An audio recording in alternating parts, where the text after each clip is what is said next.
안녕하십니까, 한영찬입니다. 이제 동형 모의고사 첫 번째 모의고사의 세 번째 영상이고요. 27번부터 40번까지 풀어보도록 하죠. 자, 27번입니다. 등기의 추종에 관한 설명으로 옳지 않은 것, 틀린 것을 찾으라고 하네요. 1번, 소유권 이전 등기가 격려되어 있는 경우 그 등기 명의자는 제3자에 대해서뿐만 아니라 그 전 소유자에 대하여도 적법한 등기 원인에 의하여 소유권을 취득한 것으로 추정된다. 맞는 질문이죠. 자, 등기라고 있으면 세 가지가 추정이 됩니다. 권리의 적법, 등기 원인의 적법, 등기 절차의 적법이 추정이 되고요. 물론 전 권리자에 대해서뿐만 아니라 제3자에 대해서도 추정력이 인정되므로 1번은 맞는 질문이죠. 자, 근데 이러한 추정이 깨지는 경우가 있어요. 첫째, 사망한 사람으로부터 또는 허무인으로부터 이전 등기가 됐다면 추정이 깨지기 때문에 2번, 허무인으로부터 존재하지 않는 사람으로부터 등기를 이어받은 소유권 이전 등기는 원인 무효 등기이므로 그 등기 명의자에 대한 소유권 추정은 깨어진다. 맞는 질문이죠. 그 다음에 또 언제 추정이 깨지냐면 반증이 있으면, 잘못됐다는 사실이 입증되면 추정이 깨지므로 3번, 소유권 이전 등기 원인으로 추정된 계약서가 진정하지 않은 것으로 증명됐어요. 반증이 있는 거죠. 추정이 깨졌습니다. 따라서 진정하지 않은 것으로 증명된 경우에도 등기는 적법한 것으로 추정된다. X고요. 답은 3번이 되는 거죠. 4번 같은 질문도 참 잘했는데, 등기가 원인 없이 말소가 됐어요. 그러면 말소가 안 된 겁니다. 말소가 불법한 거죠. 따라서 그 회복 등기가 마쳐지기 전이라도 말소된 등기의 등기 명의는 적법한 권리지로 추정된다. 맞는 질문이에요. 왜요? 원인 없이 말소됐다면 결과적으로는 말소가 무효고 말소가 안 된 것이니까요. 그 다음에 마지막으로 등기 추정이 또 깨지는 경우가 있어요. 보전 등기 전에 소유자가 존재하는 경우거든요. 5번, 신축된 건물의 소유권은 이를 건축한 사람이 원시 취득하는 것이므로 건물 소유권 보전 등기 명의자가 이를 신축한 것이 아니에요. 보전 등기 전에 소유자가, 신축자가 따로 있었어요. 추정이 깨지므로 그 등기의 권리 추정은 깨어진다. 맞는 질문이죠. 이 등기의 추정에 대해서는 출제가 되면 좀 까다롭게 느끼는 부분인데, 이 27번 문제 하나 정도는 정확하게 내 것으로 만들면 됩니다. 28번입니다. 갑소유 부동산의 을명으로 소유권 이전, 청구권 보존을 위한 가등기가, 그러면 갑이 소유자로 등기가 되어 있을 거고 그 다음에 을 앞으로는 뭐죠? 가등기가 되어 있는 거죠. 갑에서 병명의로 매매를 원인으로 소유권 이전 등기가 격려됐어요. 병 앞으로 소유권에 관한 이전 등기가 세 번째 이루어진 거죠. 옳은 것을 찾습니다. 자, 일단 가등기만으로는 아무런 효과가 없고요. 가등기가 됐더라도 여전히 갑이 소유자이므로 1번, 갑이 병에 의한 처분행위는 특별한 사정이 없는 한 무효이다. X가 되는 거죠. 2번, 을의 갑에 대한 본등기 청구권은 소멸시효 권리입니다.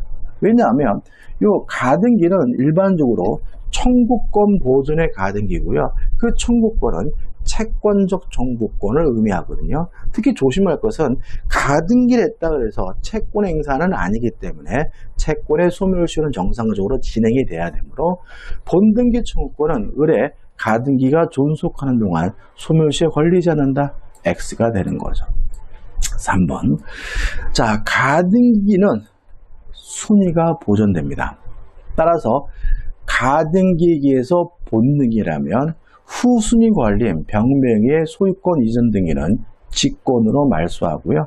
따라서 을은 가등기에 의한 본등기는 현재 소유자인 병에게 청구하는 것이 아니라 가등기 당시 소유자에게 청구하는 것이므로 3번, 을이 갑에게 본등기를 청구하여 을 명의의 본등기가 이루어지면 병의 등기는 직권으로 말소된다. 맞는 지문이고요. 답은 3번이 되는 거죠. 4번, 자, 주의하실 점은 뭐냐면 물권을 취득한 시점은 가등기한 때가 아니라 본등기한 때죠. 따라서 4번 을이 가등기에 기한 본등기라면 을의 소유권 취득의 효력은 가등기한 때로 소급한다. X가 되고요. 5번 병명의 소유권 이전 등기가 원인부예요. 자, 여기서 좀 조심할 것은 뭐냐면 을이 가등기가 된 상태에서는 아무런 효과가 없기 때문에 청구권도 인정되지 않거든요. 따라서 병의 등기가 무효든 유효든 을은 말소해달라고 청구할 수가 없으므로 가등기 권리자인 을이 직접 그 말소를 구할 수 있다는 질문은 X가 됩니다. 답은 3번이네요. 29번입니다. 자, 점유권에 대해서 시험 문제가 나온다면 요 점유자와 회복자에 대해서 출제하고 있기 때문에 요 문제 중요하겠죠. 자, 옳지 않은 것을 찾습니다. 1번 선의의 점유자는 과실수취권이 있으므로 과실을 취득한 범위에는 그 이득을 반환할 의무가 없다. 맞는 질문이죠. 2번 유효한 도급계약에 기하여 수급인이 도급인으로부터 제3자 소유 물건을 이전받아 수리를 마쳤어요. 자, 그러면 요 제3자가 도급인에게 물건을 준 거고 도급인으로부터 수급인이 넘겨받아서 물건에 대해서 뭐죠? 수리한 거죠. 그러면 요 수급인은 누구한테 비용상환을 청구합니까?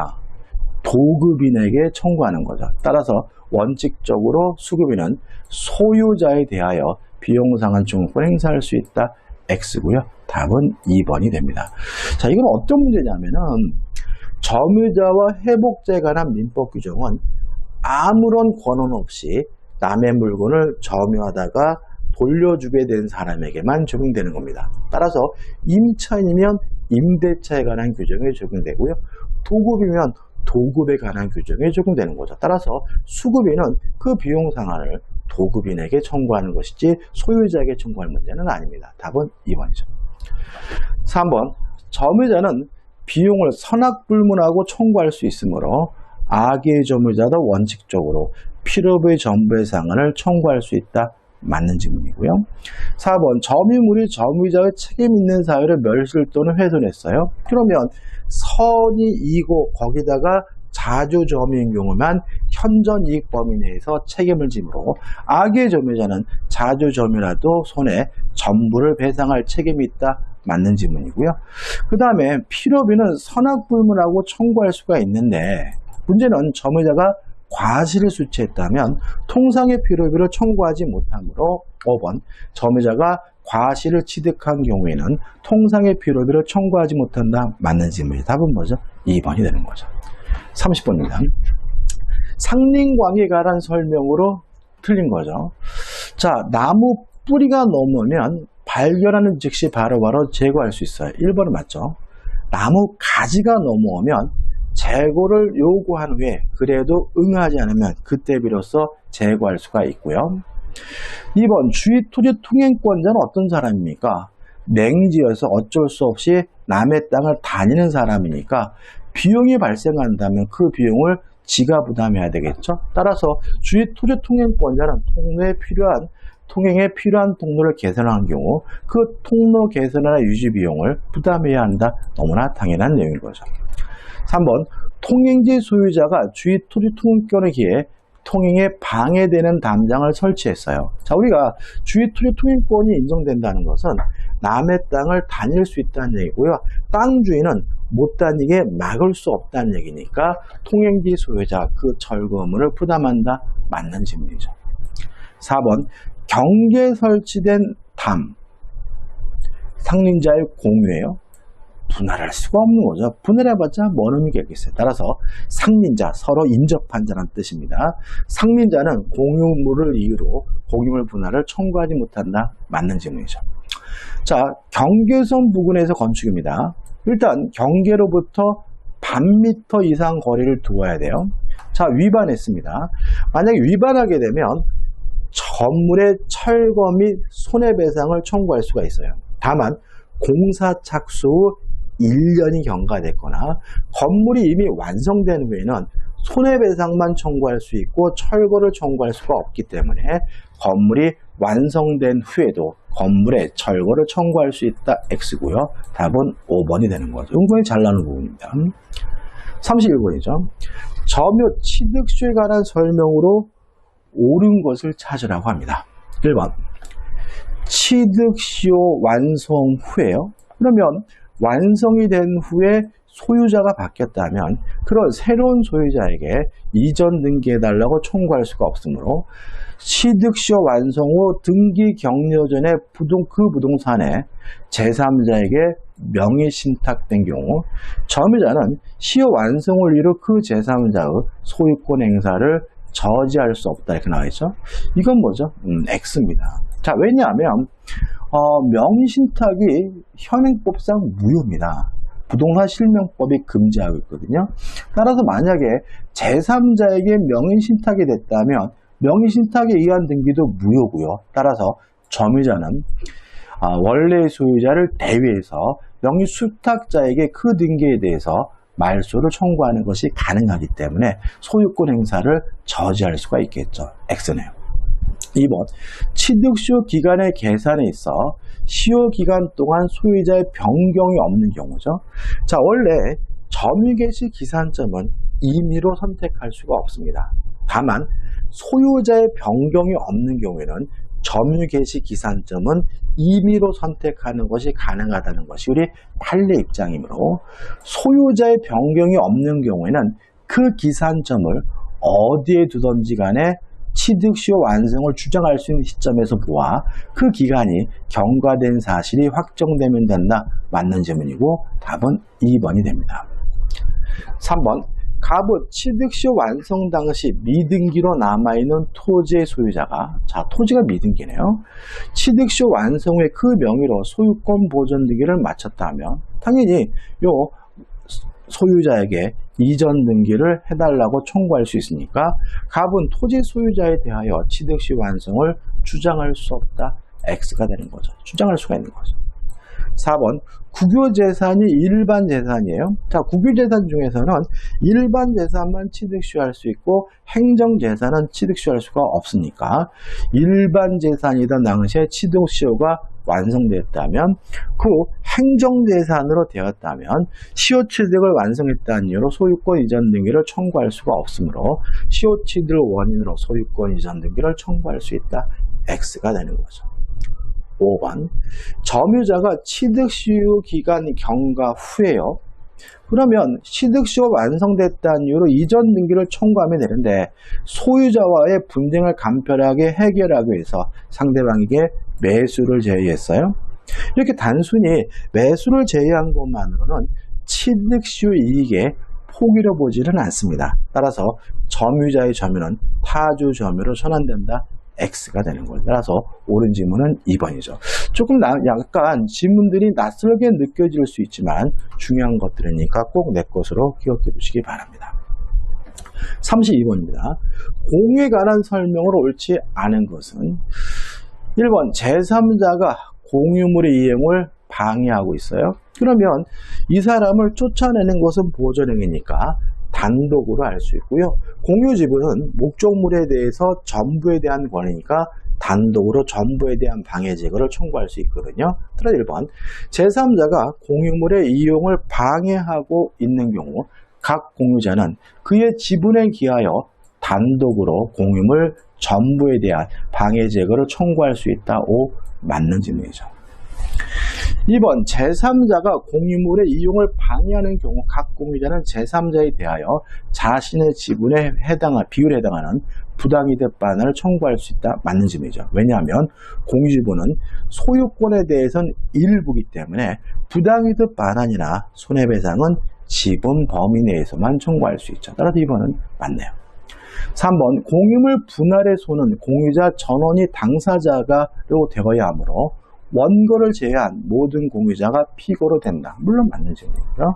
4번 부동산 공유자의 공유지분의 포기입니다. 자, 공유지분을 포기하는 것은 단독행위입니다. 상대방이 있는 단독행위. 단독행위니까 법률행위죠. 법률행위에 의한 물권 변동이니까 등기를 해야 되거든요. 따라서 공유지분의 포기 의사표시가 다른 공유자에게 도달하더라도 등기를 하여야 공유지분 포기했다는 물권 변동 효력이 발생한다. 맞는 질문이죠. 왜냐하면 공유 지분을 포기하는 것은 단독행위, 법률행위고 법률행위에 의한 물권 변동은 등기를 해야 되니까요. 5번 공유자 1인이 다른 공유자의 동의 없이 공유 토지 전부를 매도하여 타인 명의로 소유권 이전 등을 마쳤어요. 자, 공유 토지를 처분하려면 공유자 전원의 동의가 필요하니까 요 타인 명의 이전 등기는 무효입니다.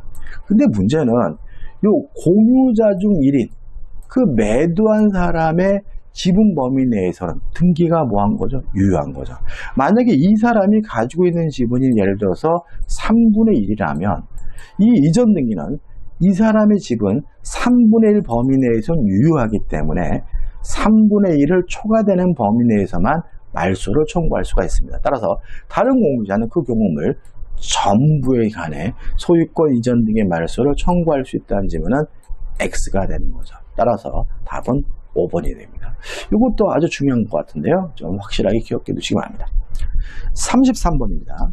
지상권에 관한 설명으로 옳지 않은 것을 찾네요. 자, 지상권은 자유롭게 양도할 수 있고 담보 설정할 수 있고 임대할 수가 있으니까 그 권리의 존속기간 내에서 그 토지를 임대할 수 있다. 맞는 질문이죠. 2번 지상권이 소멸했다면 원칙적으로 원상 회복합니다. 맞는 질문이고 3번 지상권자의 치료 지급입니다. 자, 2년분의 치료를 지급하지 않으면 소멸 청구할 수 있는데 내가 소유하고 있는 기간 동안 2년치해야 돼요.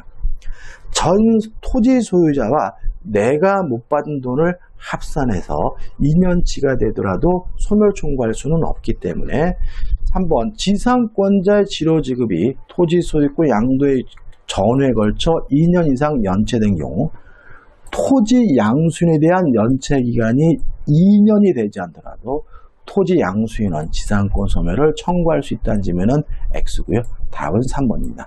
내가 소유하고 있는 기간, 토지 양수인이 소유하고 있는 기간, 연체 기간이 2년치여야 합니다. 답은 3번이죠. 4번. 나대지의 저당권을 설정한 당사자들이 그 목적 토지상의 저당권자 앞으로 저당토지 담보가치 저감, 하락을 막기 위해 지상권도 설정했어요. 이러한 지상권을 담보지상권이라고 하고요. 현재 아주 많이 이루어지고 있거든요. 이거는 그냥 순수하게 담보가치의 하락을 막기 위한 것입니다.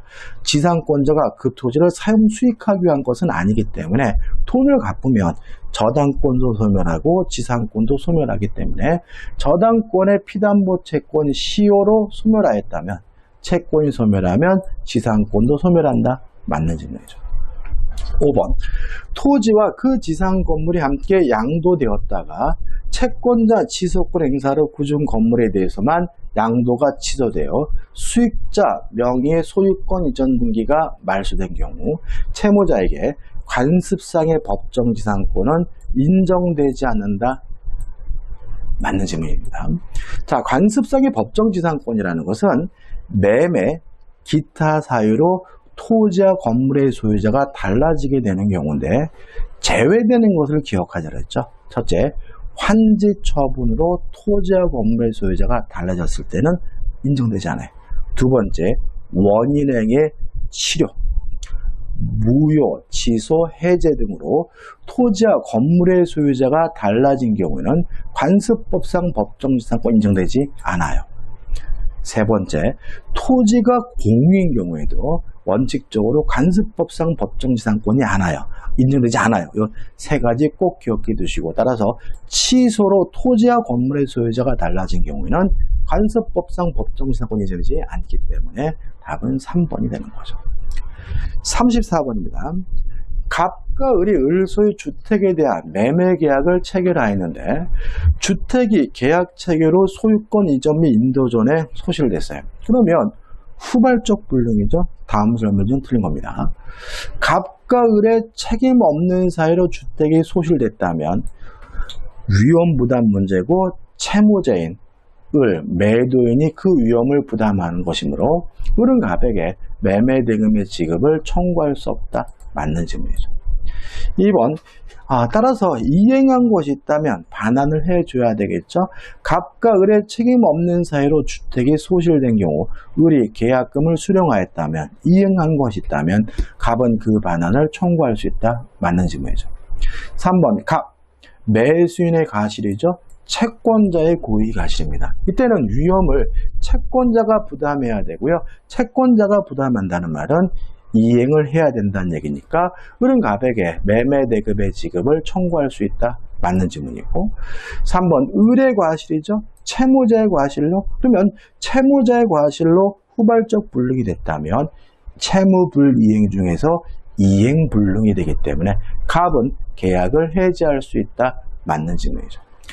갑의 수령지체 중입니다. 자, 수령지체 중에 후발적 불능이 된 경우에는 위험을 매수인인 채권자인 갑이 부담하기 때문에 을의 책임 없는 사이로 주택이 소실된 경우 을은 갑에게 매매대금의 지급을 청구할 수 없다가 아니라 있다요. 자, 위험 부담에 대해서는요, 시험 문제가 출제 가능성이 될 부분이 될까는 높고요. 아마 지금 잘 모르시는 분이 34번 수업 들으면서 뭔 소린가 싶을 거거든요. 그러면 안 돼. 그래서 이 34번 문제가 위험 부담에 관한 모든 부분을 담고 있으니까요. 정확하게 확실하게 기억해 두시고 잘 모르겠으면 수업 내용이나 교재를 찾아보셔야 됩니다. 35번입니다.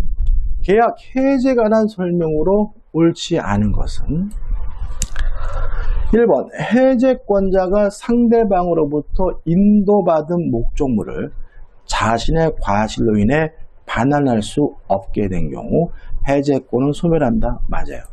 자, 해제를 하게 되면요, 원상 회복해야 되거든요. 따라서 해제권자 스스로가 원상 회복이 불가능한 상태를 자처했다면 해제권이 소멸합니다. 따라서 과실로 반환할 수 없게 됐다. 그러면 원상회복이 불가능한 상태를 자초했으니까 해제권이 소멸되므로 1번은 맞는 질문이죠.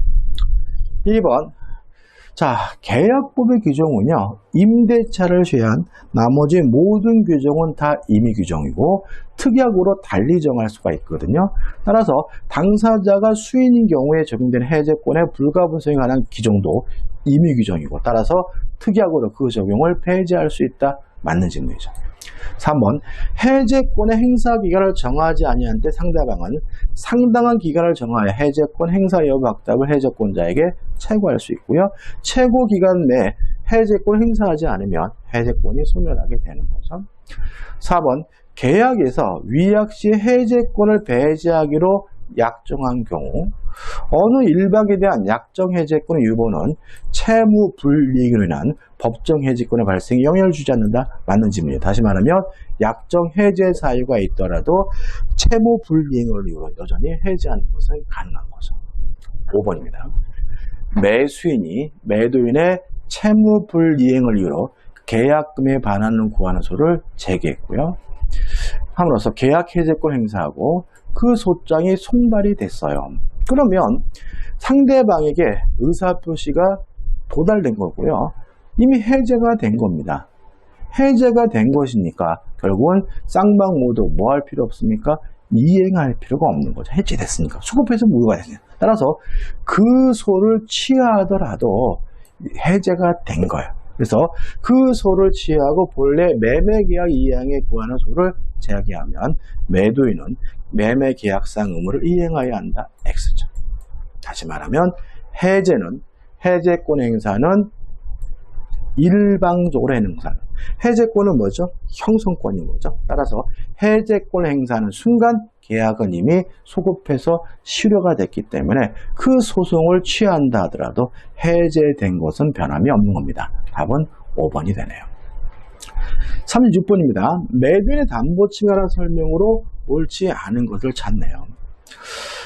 자, 우리가 이 담보책임에서 가장 중요한 것은 뭐냐면 악의 매수인이 할 수 있는 거예요. 첫째, 전부 타인의 권리인 경우에 계약의 해제는 악의 매수인도 할 수가 있고요. 두 번째, 일부 타인의 권리인 경우에 대금 감액 청구는 악의 매수인도 할 수가 있고요. 세 번째, 저당권 전세권의 실행으로 매수인이 권리를 취득할 수 없거나 상실한 경우에는 악의 매수인도 해제할 수 있고 손해배상을 청구할 수가 있습니다. 그 다음에 우리가 경매가 됐을 때는 경매에 있어 담보 책임은 첫째 기억할 것은 권리의 하자에 대해서만 담보 책임 물을 수 있고요. 물건의 하자에 대해서는 담보 책임 물을 수가 없고요. 1차적으로는 매도인인 채무자가 담보 책임을 부담하지만 채무자가 무자력이면 2차적으로 배당을 받은 채권자가 담보 책임 부담하거든요. 따라서 2번 보시면 갑의 채권자 병이 갑 소유 물건에 흠결이 있다는 것을 안 상태에서 담보권 실행을 위한 경매를 신청했어요. 자, 그럼 생각해보면 저 물건의 흠결, 물건의 하자에 대해서는 담보 책임 물을 수가 없어요. 뭐의 경우에는요? 경매의 경우에는. 근데 예외가 있어요.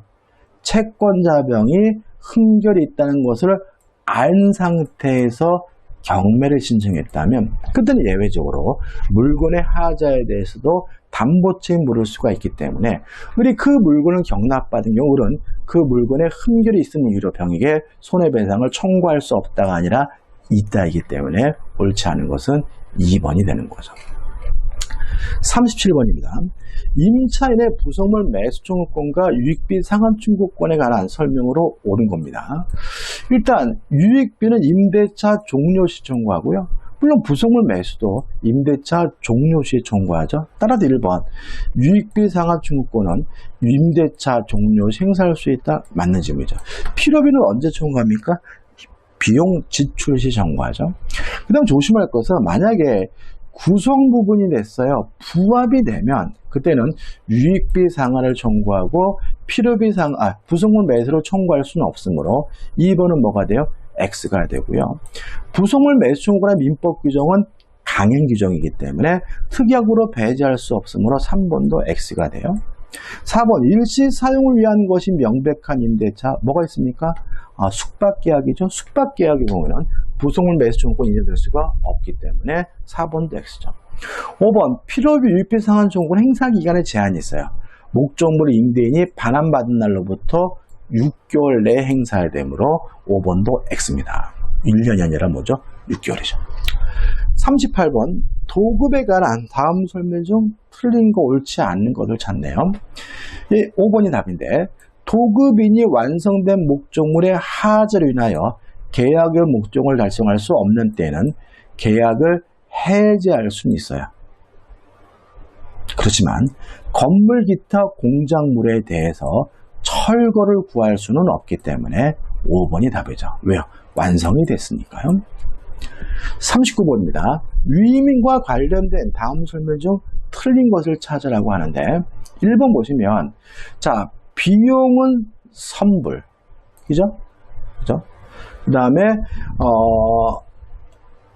보수는 후불인데 위임 사무의 처리에 비용을 요하는 때에는 위임은 수임인이 사용한 부분에 대하여만 지급할 의무가 있다. 그러면 사용하고 난 후에 지급한다는 의미니까 1번은 X죠. 비용은 선불입니다. 40번입니다. 공작물의 점유자 및 소유자의 책임에 관한 설명으로 옳지 않은 것을 찾네요. 자, 1번 보시면 전기 그 자체는 공작물이 아니겠죠. 2번 공작물 점유자에게 면책 사유가 인정되지 않나요? X입니다. 자, 일단 1차적으로 점유자가 책임을 부담하고 채무자가 관리 의무를 다했다면 자신의 의무를 다했다는 사실을 입증하면 2차적으로 소유자가 책임을 부담하기 때문에 2번이 X네요. 자, 여기까지 해가지고 동형 모의고사 1회인데 다시 말씀드리지만 민법은요 나오는 부분이 정해져 있는 과목이기도 해요. 그래서 이 3회 걸친 동형 모의고사 120문제가 제가 여러분들한테 추천하는 쪽집게 강의 나올 만한 부분을 골라서 정리해 드린 거라 생각하시고요. 확실하고 내 것으로 만드셨으면 좋겠습니다. 자, 여기까지입니다. 고맙습니다.